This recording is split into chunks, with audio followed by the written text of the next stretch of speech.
Under a stormy, cursed sky in a contaminated wasteland, Kim found himself surrounded by an army of phantom-like specters, only to realize they were being remotely controlled by a necromancer named Charon, who introduced himself as part of the Janitor Association, a supposedly benevolent organization that Kim knew, through his own research and experience, was actually a notorious villain group deeply involved in body modification and human trafficking. Charon arrogantly offered Kim a position in their ranks, praising his strength, but Kim mocked both the offer and the ridiculous name of the organization, refusing outright, which pushed Charon into unleashing his undead horde. At first, Kim attempted to shoot his way out using a gun, but the specters were immune, forcing him to discard the weapon and instead summon a brilliant holy sword that bathed the battlefield in divine energy, allowing him to disintegrate the dark-type enemies instantly. However, the numbers were overwhelming, and Kim quickly changed tactics, letting the specters strike him so he could absorb traits mid-battle, unlocking Rush and Jump, which drastically improved his speed and mobility. Charon, who seemed to enjoy the chase, mocked Kim's paladin-like energy and summoned a massive corpse shield-bearer to block his path, but Kim knew better than to play defense. Using his new traits, he sprinted past the undead brute and charged straight toward Charon's hidden position. Charon panicked and launched his ultimate attack, Blackfire, a massive vortex of red and black flame.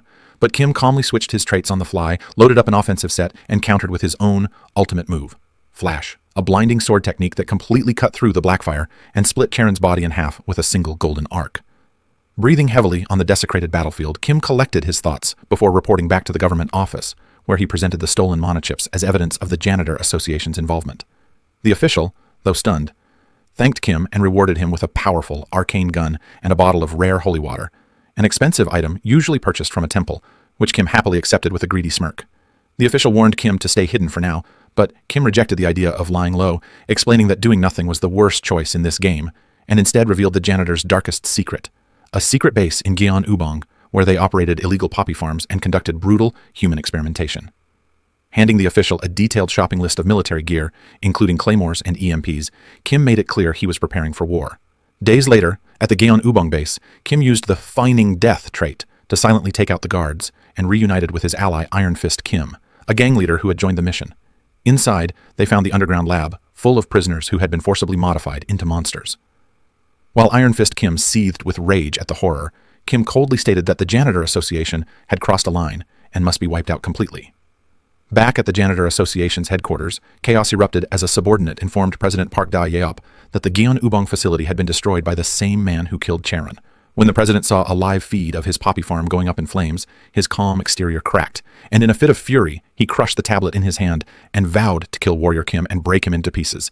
Outside the Gyeon-Ubong hideout, the air was thick with tension as the heavily armed army of the Janitor Association's Department of External Affairs assembled, confident and ready. The captains grumbled among themselves about Kim's insanity, burning the poppy farm, that lunatic. And all we have to do is capture that one lunatic, infiltrate quickly, and end the situation. But just as they stepped forward, a soldier pointed in alarm. "Wait! There's a gun on that window!" A split second later, a claymore mine detonated with a thunderous boom, eviscerating the front lines. Screams followed. "Gah! Fuck! It's a claymore!" Panic erupted as more explosions tore through the ranks, rocket launchers hidden like landmines. The battlefield became a slaughterhouse. And deep underground, Kim grinned smugly before a wall of monitors. "Good thing I worked overnight to install bombs and mines. Thanks to my special trait, Stealth, there's no way to find them beforehand." While chaos erupted above, President Park Da-yeop calmly issued orders. "As expected of a man who outright provoked us, leave this to me." A masked giant stepped forward. Cyborg, the R-rank vice president. Cold and calculating, he analyzed the traps. "Bring him here alive. I have to kill him as painfully as possible." The army advanced with grenades now, cautious and on edge. But deep in the control room, Kim suddenly tensed. The air shifted. Two elegant, deadly figures phased through the floor behind him. Purple-haired Ebony and green-haired Viper, R-rank assassins, smiled. "Why are you hiding underground like a rat? Here, come play with us." But instead of fear, Kim smirked. Did he know we were coming? I did.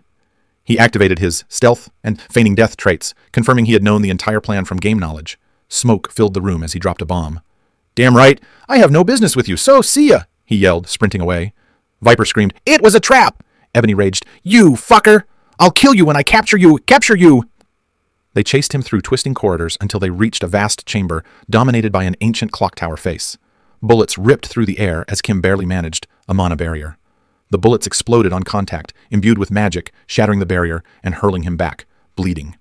The assassins advanced, but Kim laughed through the blood. "Hear that tick-tocking clock noise? Doesn't it remind you of something? A giant time bomb, no? Their eyes widened. Is this another trap? Welcome to my destination, he said, and then, boom. A massive blast of white phosphorus erupted as the entire chamber exploded, consuming the assassins in flames. Sleep well, ladies. Kim staggered into the hallway, blood dripping. Just as he took a breath, Cyborg landed before him like a machine god. You defeated Ebony and Viper. I will make sure to modify you until you beg for death. Kim didn't flinch. But you know, I love the fact that you modified your bodies beyond imagination. Thanks, idiots. He triggered the next trap. A field of hidden EMP bombs detonated, shorting out the soldiers around them.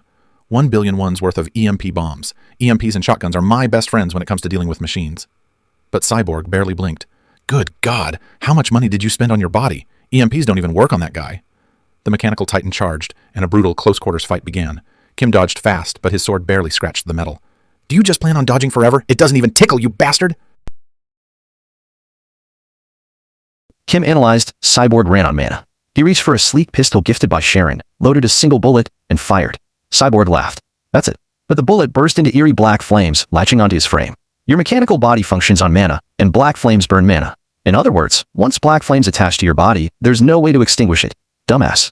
The flames spread, melting his circuits, turning the machine into molten slag. But Kim's moment of victory didn't last. A pressure heavier than gravity itself slammed down as President Park Dae-yeop descended from the sky, landing on the rooftop without effort. His red eyes gleamed like a tiger's. Kim attacked immediately, using flash and black flame. But the president stood untouched. I have never experienced such humiliation before. I shall gladly punish you, Kim panicked. He easily blocked my flash and black flame. He's unbelievably strong. Backed into a corner, Kim made one last gamble. Do you know how I defeated your subordinates? I defeated Ebony and Viper with white phosphorus munitions, and the Cyborg with EMP bombs. Now, what do you think I prepared for you? Being prepared for me is impossible, dumbass, the president scoffed. Kim replied with one word. No, his body convulsed, muscles tearing and reforming, skin turning crimson, claws ripping from his fingers. His form mutated into something monstrous. A system window appeared. Mutant, Warrior Kim. Even the president blinked in surprise. What? He chose to become a mutant. Inside, Kim struggled to keep his sanity, until he pulled out the Berserker's glasses and crushed them. A new system message flashed. Frenzy, trait acquired. Good. I can finally relax my mind now. Only bloodshed, death and combat are filling my brain. Their fists collided like meteors, the ground splintering beneath them. Kim roared with joy. Let's have some fun. As they fought, Kim absorbed traits mid-battle, super strength, iron armor, stealing the president's abilities. But Dae-yeop was too skilled. All you do is throw punches mindlessly, with no fundamentals. It's like a sloppy punch from a non-fighter.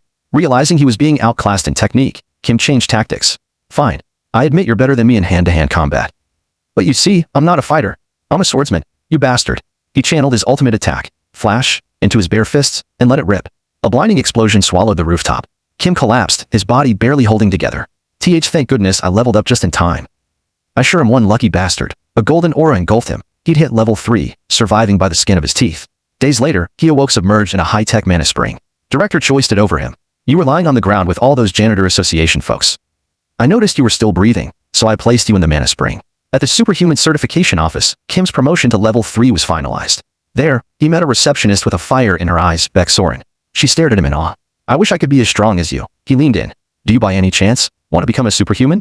If you'd like, I can guarantee that I can make you a superhuman. Stunned, she asked if he was serious. Kim nodded. You don't have to pay me any tuition fee. You can repay me once you awaken. Inside, he saw it clearly. Baek Sorin possessed the potential for an SSR rank trait. A tier 1 core trait of the Berserker class, Heaven-Slaying Star. Bloody visions flashed across his mind of a future version of her drenched in carnage. This trait greatly increases the experience points gained, but it also comes with side effects. Just as a message summoned him to the 5th floor of the superhuman tower where his old friend CO Woojin awaited, now a level 5 director. Woojin congratulated Kim on reaching level 3 and gifted him a rare item that granted the mana-focused trait, then asked for a favor, to heal 4 childhood friends infected with the same divine fever he once suffered. Kim immediately recognized them as the deputy NPCs from the game and saw an opportunity to flip the script. Using the same painful, gold-devouring purification method, Kim cured them one by one, and in return, the wealthy families showered him in treasure. High-tier gear, weapons, and boxes upon boxes of premium loot. He called it paid gotcha, laughing like a player who cracked the jackpot. One of the grateful parents turned out to be the Galaxy Mall's representative, and Kim approached him with a favor. Entry into the secret gold mine hidden beneath the Hannum Branch's parking basement, a location known only to the corrupt elite. Using veiled threats and ironclad logic, Kim secured a one-day pass. He and Sorin stood before the sealed wall, and as they stepped inside, they found not gold, but death. The mine had become a forgotten, zombie-infested dungeon. the result of hundreds of construction workers buried alive to hide corporate negligence. Kim, ever cold and precise, crossed his arms and told the terrified Sorin she'd have to awaken by fighting for her life. Sorin begged for help as a zombie lunged, but Kim didn't budge. Her trait wouldn't activate without extreme stress. Screaming, she slashed wildly, killing her first undead foe with raw instinct. Kim smirked. It had begun. They pressed deeper into the mine, slaying drill zombies. And when one bit Sorin, she panicked, thinking she was turning. Calmly, Kim handed her a vial of holy water and explained the dark truth. The mall's representative knew this dungeon existed and chose to bury it. Just as things seemed to settle, a chilling nursery rhyme echoed through the cavern, announcing the arrival of the boss. A grotesque level 3 mutant known as the Conjugated Ghosts, a horrific fusion of the Wailing Dead. Kim's expression shifted to panic. Sorin wasn't ready. He pushed her away, telling her to run while he bought time.